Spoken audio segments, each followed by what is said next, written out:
A gravação foi iniciada. Obrigado. Muito bom dia a todos. Estamos iniciando a sessão de julgamento da Terceira Câmara Julgadora do Tribunal de Impostos e Taxas do Estado de São Paulo. Hoje é dia 6 de setembro de 2023. Sejam todos bem-vindos. Iniciaremos pelo processo da Benfrio. A doutora Carlinga vai fazer a sustentação oral, o relator é o doutor Bergamini. Doutora Carlinga, abre mão do relatório? Tudo bem. Ok, doutor Bergamini, só um resumo das acusações. Só um resumo mesmo. São duas acusações fiscais, uma deixar de pagar ICMS por levantamento fiscal, item 1. Item 2, falta de pagamento de ICMS na devolução de mercadoria que foi para armazém geral em operação interestadual. É isso. Perfeito. Só um minutinho, doutora Carlinga.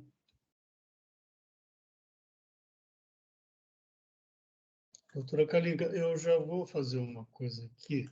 O voto, o doutor Bergamini, ele já antecipou o voto para a Câmara e ele tá convertendo o julgamento em diligência. Então, já estou dizendo isso para abreviar a sustentação oral. Hoje nós não vamos tratar do mérito, ok? Mas, de qualquer maneira, a senhora fique à vontade, já está registrado como efetuada a sustentação oral. A senhora tem o prazo regulamentar. Obrigada. Cumprimento, então, novamente todos, na pessoa do senhor presidente Belmar, senhor relator Adolfo. Esse auto de infração, como já relatado, ele abrange duas infrações, uma ausência de recolhimento de ICMS em operações identificadas por meio do levantamento fiscal previsto no artigo 509 do regulamento, e o item 2 é a ausência de recolhimento de ICMS por escrituração de notas fiscais referentes a operações tributadas em retornos interestaduais de armazém geral. A Benfrio é uma empresa que desenvolve atividades de armazém geral e desde a lavratura do auto de infração, desde a apresentação da defesa e recurso, ela vem demonstrando diversos equívocos cometidos pela fiscalização nesse levantamento fiscal, até porque ele parte de uma presunção inicial, né? Então, ela vem buscando elementos desde o início para infirmar cabalmente essa presunção inicial, e essa foi, na verdade, uma tarefa bem árdua que demandou a busca e um exame de um grande volume de registros contábeis e documentos, são mais de 6.000 documentos fiscais em análise. E nesse contexto, inclusive, a decisão de primeira instância reconheceu que alguns documentos fiscais inicialmente considerados pela fiscalização foram desconsiderados na realidade, né? Então foram excluídos do levantamento. Apesar de ser um valor bem baixo, que inclusive nem foi sujeito a recurso de ofício, isso demonstra que o levantamento fiscal realmente continha alguns erros, né? Então, a partir de então, a recorrente buscou uma auditoria independente para análise de todos esses registros contábeis e análise do levantamento fiscal, que demandou, como eu já disse, um reexame de quase 6.000 notas fiscais, controles internos, escrituração, registros contábeis, abrangendo anos calendários de 2015 a 2018. E essas medidas e esforços, né, para o levantamento de informações e de documentos, inclusive que haviam sido extraviados porque eram físicos, demandaram um trabalho para a reconstituição de informações e documentos, inclusive de solicitação de documentos junto aos clientes do armazém geral, né, que disponibilizaram cópias físicas de notas fiscais, por exemplo, do período autuado. Então, a Benfrio ela passou por uma troca de sistemas de controle e transmissão de obrigação acessória, trocou os contadores também em 2017, na época dos fatos geradores, E tudo isso, né, levou a essas dificuldades de apresentação de toda a documentação no momento da defesa, e por isso ela protestou já desde aquele momento pela complementação desses documentos que viriam a demonstrar alguns equívocos no levantamento fiscal. A partir de então, nós pedimos então que esses documentos sejam analisados, porque já foi antecipado aqui que nós não trataremos do mérito hoje, né? Mas esses documentos eles vieram, né, a contrapor algumas novas alegações trazidas pelo julgador tributário na decisão recorrida. Elas vieram também para demonstrar que a fiscalização, né, os equívocos que já foram apontados na defesa e que também não foram analisados pelo julgador tributário, que inclusive acarreta a nulidade da decisão por omissão, né, que também foi objeto do recurso. Então, me atendo agora tão somente a essa conversão em diligência, acredito que seja realmente necessário, né, para que a própria autoridade fiscal possa se manifestar com relação a todos os pontos que foram apresentados desde a defesa e detalhados, né, posteriormente nos autos, com um conjunto probatório tão robusto que pode permitir que esse crédito tributário, caso remaneça, tenha sua certeza, liquidez e exigibilidade. Por enquanto é isso e eu permaneço à disposição. Muito obrigado, doutora Kalinka. Doutor Bergamini, algum questionamento? A patrona? Não, nenhum. Muito obrigado. Doutora Mara? Não, nenhum questionamento. Muito obrigado. Doutora Fabiane? Nenhum questionamento. Muito obrigado. Representação fiscal? Sem questionamento. Muito obrigado. Eu também não tenho questionamentos. Doutor Bergamini, voto, por favor. De modo muito sucinto, senhor presidente, eu, por hora, estou me voltando só ao 81.2, que é o cálculo do ICMS nas operações com armazém geral. A alegação e argumento de demonstração de que a operação veio a 4% por ser mercadoria importada em outro estado, mas o fiscal calculou o imposto pela falta de estruturação a 7% ou 12% da operação interestadual. Então, dada essa divergência, eu estou baixando o processo de diligência para que o fiscal verifique a correta tributação do ICMS nas operações interestaduais de retorno da armazenagem, praticado pela recorrente, de acordo com o demonstrativo de folhas tais e quais, e com os documentos fiscais de remessa para armazenagem emitidos para depositantes. Então, por hora esse é meu voto, e não abordo nenhum outro elemento do auto de infração. Muito obrigado, doutor Bergamini. Doutora Fabiane? Eu acompanho. Muito obrigado. Doutora Mara? Acompanho. Muito obrigado. Representação fiscal, doutor Marcos? Sem questionamento, senhor presidente. Muito obrigado. Eu também acompanho o voto do relator. Quórum.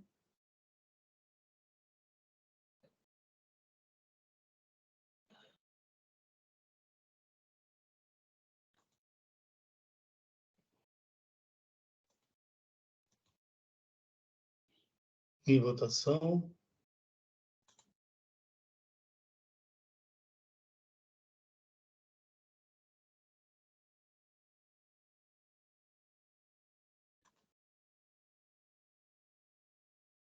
Encerrando a votação. Encerrando o julgamento. Doutora Kalinka, então foi convertido em diligência, ok? Ok, agradeço a todos, desejo um bom dia, um bom feriado também. Obrigado, um abraço, bom feriado. Mesmo, muito obrigado, bom feriado. Obrigada, igualmente. Peço licença também para me retirar, senhores. Ok. Doutora Thais. Vamos lá, eu sou relator do seu processo e caiu tudo aqui. Acho que eu vou ter que voltar. Peraí. Voltei. Acho que consigo voltar. Consigo. Está aqui, frigorífico avícola Votuporanga, é um recurso de ofício. Deixa eu abrir aqui.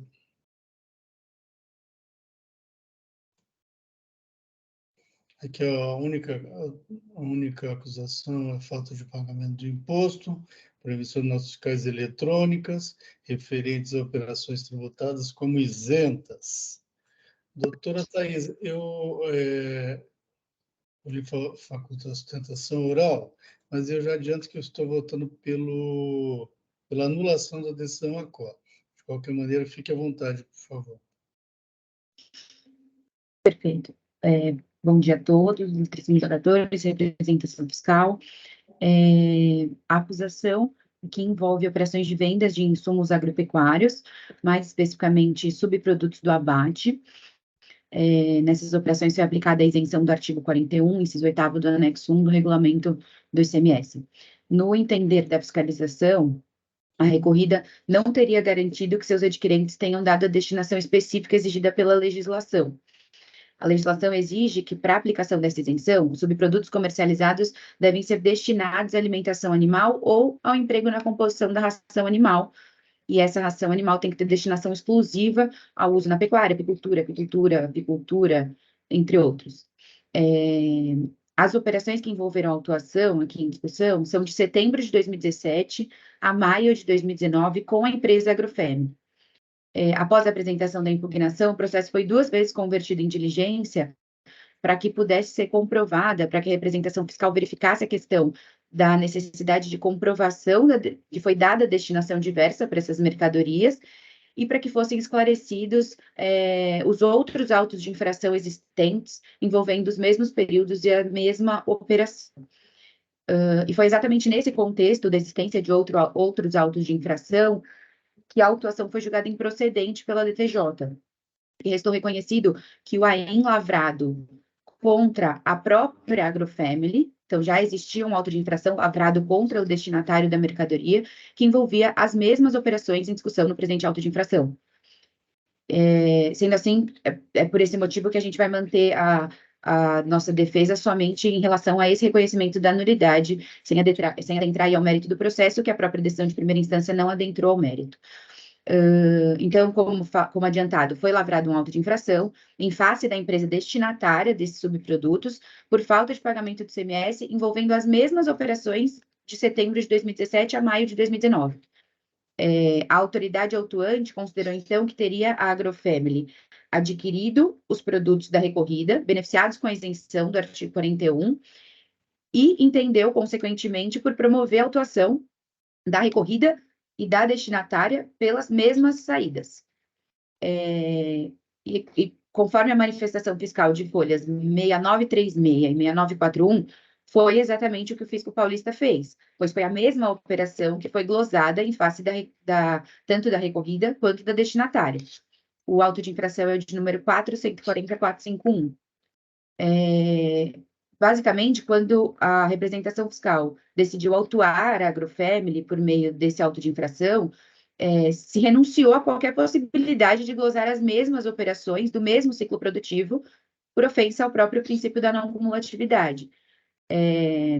Nas contrarrazões do recurso de ofício, é explicado como uma isenção sem manutenção de crédito, como é o caso do artigo 41, inciso 8º do anexo 1, como ela resulta em um maior valor recolhido ao fisco paulista, diferente de uma isenção, de uma cadeia normal de débito e crédito, né? Então, considerando tal fato, o revendedor, ao proceder com uma saída tributária, deve arcar com o montante devido do imposto sobre o valor do produto na sua operação, sem poder fruir do crédito relativo à operação anterior, a qual foi beneficiada pela isenção. Exatamente o que a gente verificou nesse caso com a aplicação do artigo 41.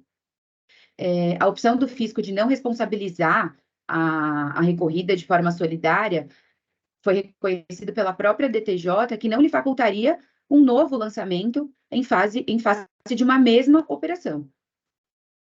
Diante desses fatos, a recorrida requer seja mantida a decisão de primeira instância, não obstante já tenha sido adiantado o voto do relator, pela nulidade do auto de infração em razão da existência de outro AIM com cobrança das mesmas operações, sob pena de ofensa ao princípio da não cumulatividade. Ok, muito obrigado, doutora Thais. Eu não tenho questionamentos.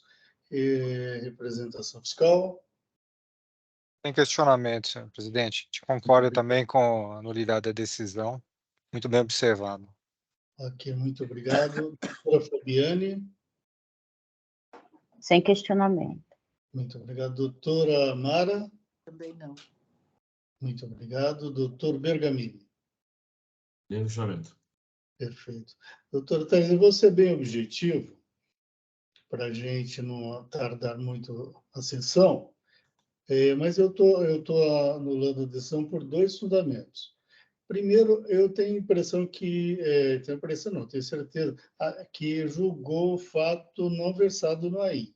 O AIM trata de operações internas e a decisão, o tempo todo, ela falou sobre operações interestaduais.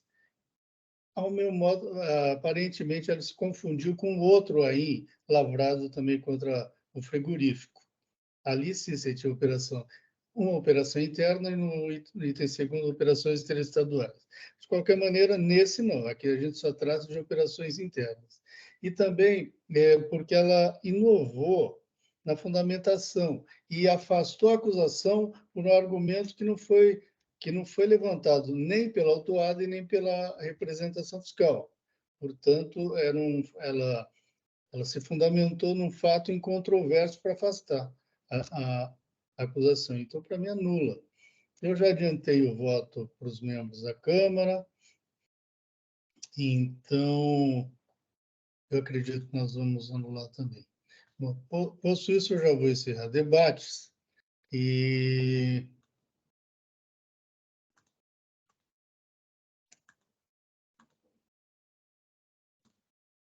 certo, doutor Bergamini, o senhor tem alguma objeção? Não, né?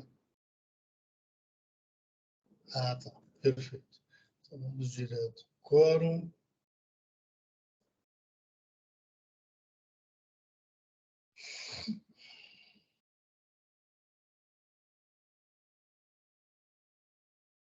Muito bem, em votação. Hoje estamos fazendo uma sessão bem dinâmica.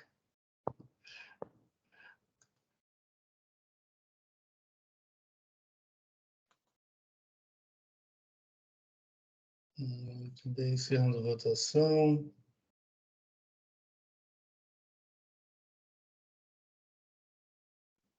Encerrando o julgamento. Doutora Thais, então, se foi anulada a decisão ACOR, ok? Obrigada a Hoje, todos. até hoje mesmo, eu acredito que já esteja disponível o voto na íntegra. Ok, muito obrigado. Tenha um bom dia. Obrigada a todos. Bom dia, bom feriado. Bom dia, igualmente.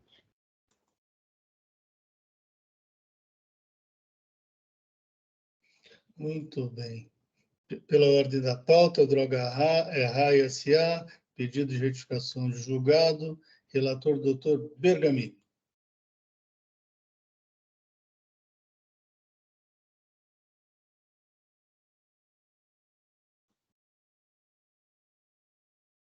Se puder me habilitar, eu já faço a sessão do voto. Não é? Já está habilitado.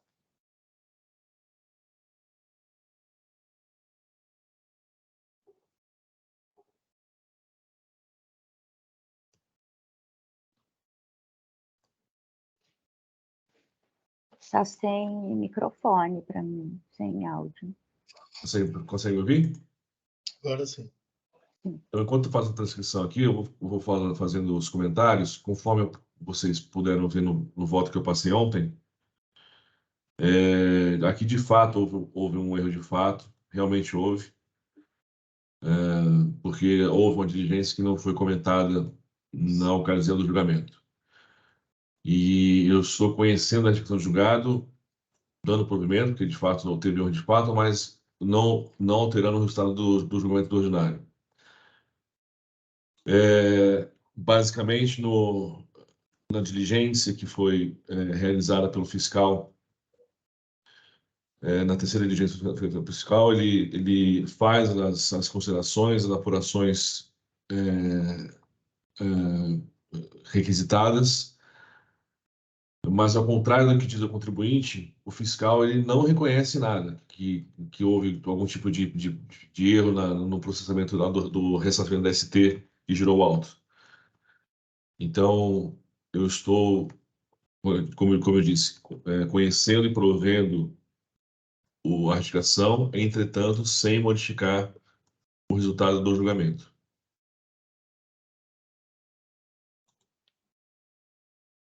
Já pode registrar, por favor. Fazendo isso, não estou terminando.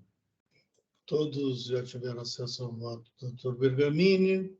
Estão em discussão. Doutora Mara? Acompanho. Muito obrigado. Doutora Fabiane? Eu também acompanho. Muito obrigado. Doutor Marcos? Sem considerações, senhor presidente. Aqui, muito obrigado. Eu também acompanho o voto do relator.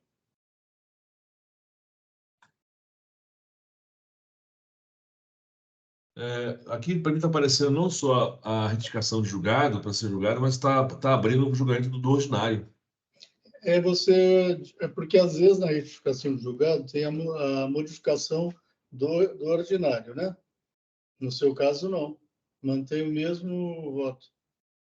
Que você alterou a fundamentação sem alterar resultado, certo? Isso. Então, você mantém o mesmo.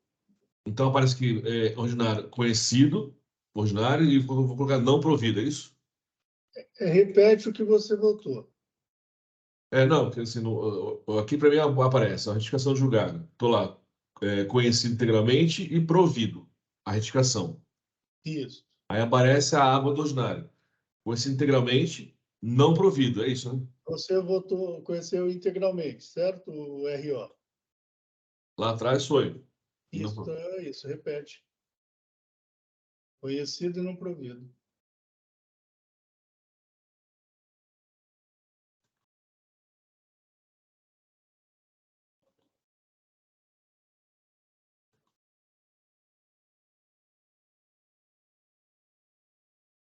Pronto. Perfeito. Encerrando os debates. Quórum.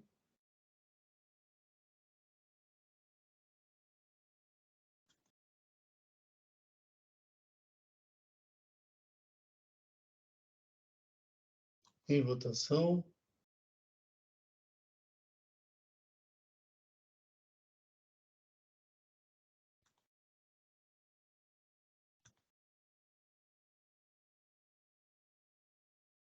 Encerrando a votação.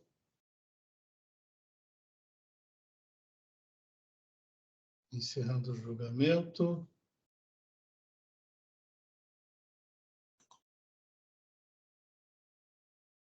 Muito bem, o próximo.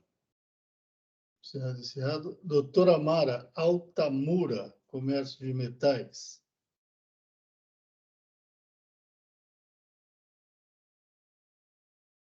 Seu áudio está fechado, Amara.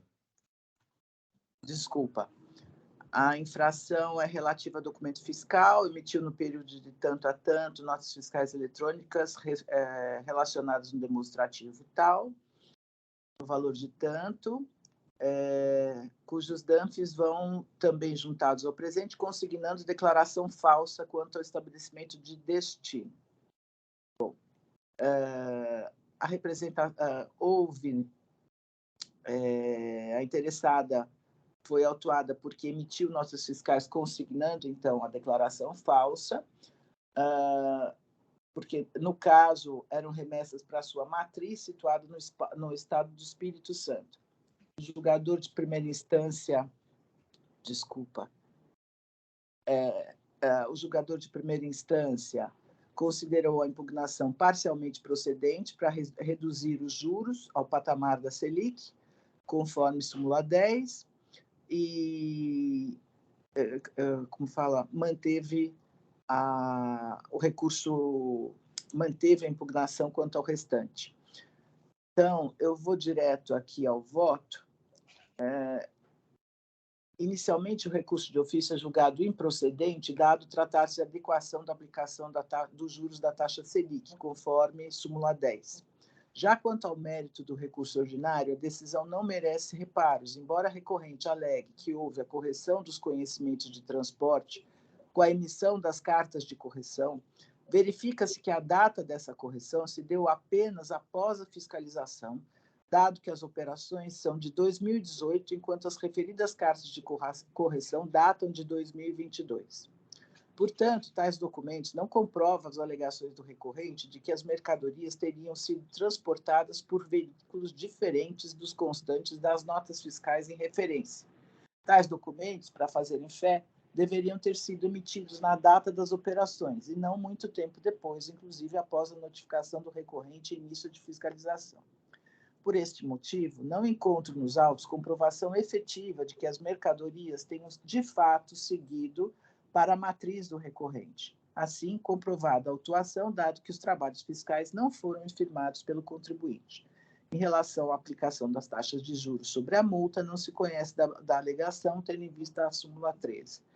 Quanto à confiscatoriedade da penalidade, não cabe a esse tribunal declarar a inconstitucionalidade de lei vigente ou sua ilegalidade, conforme o artigo 28. Desta forma, mantida fica a penalidade em questão. Em assim sendo, conheço parcialmente do recurso e, na parte conhecida, nego-lhe provimento. Então, eu nego provimento ao recurso de ofício e nego provimento ao recurso ordinário. Só um minutinho que eu fiz uma bobagem aqui. Vou só registrar o voto. Tudo bem. Discussão, representação fiscal. Sem considerações. Muito obrigado, doutor Marcos. Obrigado. Doutora Fabiane. Eu acompanho. Muito obrigado. Doutor Bergamini. Acompanho. Muito obrigado. Eu também acompanho. Eu só estou registrando, tá? Uhum. Pronto. Muito obrigado. Não veio ainda, hein? Agora sim.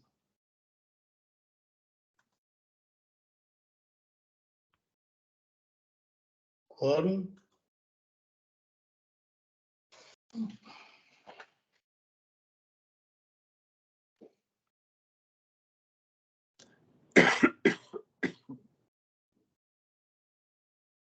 Em votação.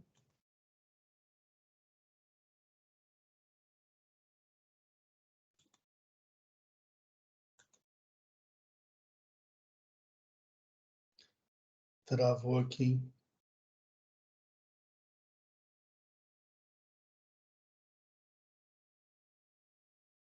Eu vou ter que sair do empate. Voltou. Então, vamos ao Altamura.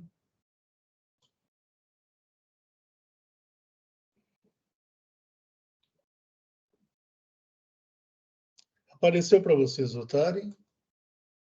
Para mim apareceu aquele monte de escrito em vermelho. É, o meu também. Dá um refresh aí. Ah, voltou.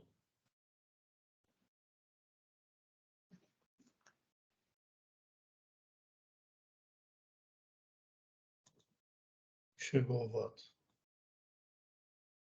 Encerrando a votação. Encerrando o julgamento.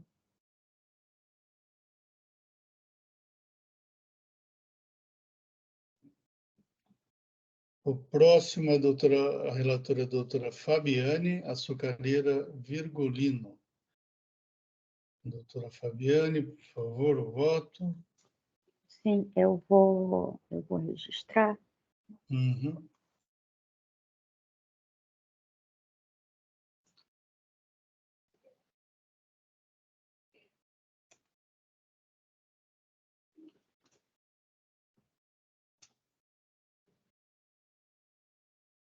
Esse auto de infração, ele tem uma infração a falta de pagamento do ICMS por GARI, nos termos do artigo 345, parágrafo 1º do RICNIS.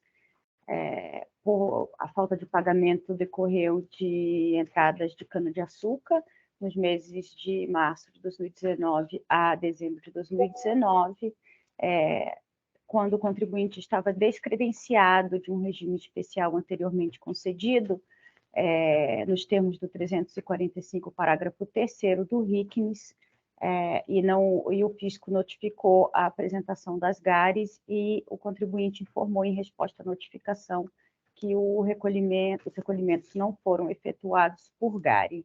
A fiscalização juntou a publicação do Diário Oficial com o descredenciamento do regime especial e em 2018, as operações são de 2019, e as alegações do contribuinte eu afasto de nulidade da decisão de primeira instância, entendo que todas as alegações da defesa foram apreciadas pelo julgador de primeira instância, também alegações sobre eventuais pagamentos efetuados por ocasião das saídas, mas o que se discute aqui nos autos é o pagamento por GARE das entradas, né, pelo diferimento das operações anteriores, a alegação de multa confiscatória, que eu afasto, tendo em vista o artigo 28 da Lei 13.457, da atualização do valor básico da multa pela súmula 13.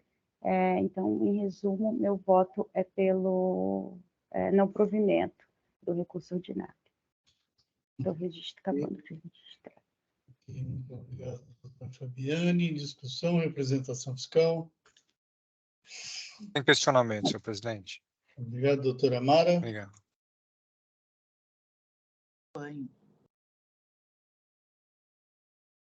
Doutora Mara. Acompanho. Ok. Deu para ouvir? Doutor Bergamini. Acompanho. Também acompanho. Muito obrigado, doutor Bergamini. Eu também acompanho. Encerrando o debate, quórum.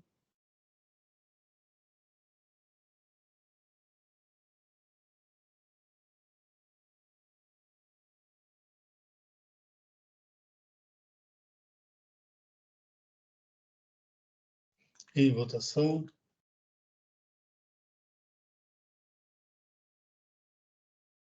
Eu não consegui fazer o quórum por conta de um negócio que não deu certo aqui. Você pode abrir, por favor? Não entendi. Não consegui fazer o quórum, o registro de quórum. Tá. Então, vou reabrir os debates. Deu um probleminha aqui. Muito bem. Estou encerrando o debate novamente. Quórum.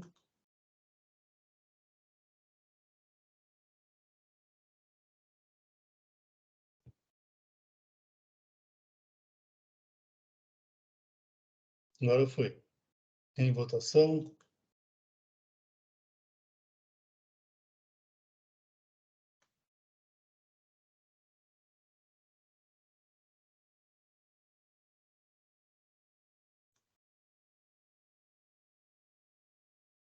Agora deu certo.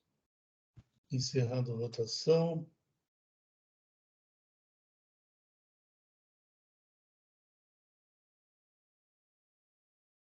Encerrando o julgamento.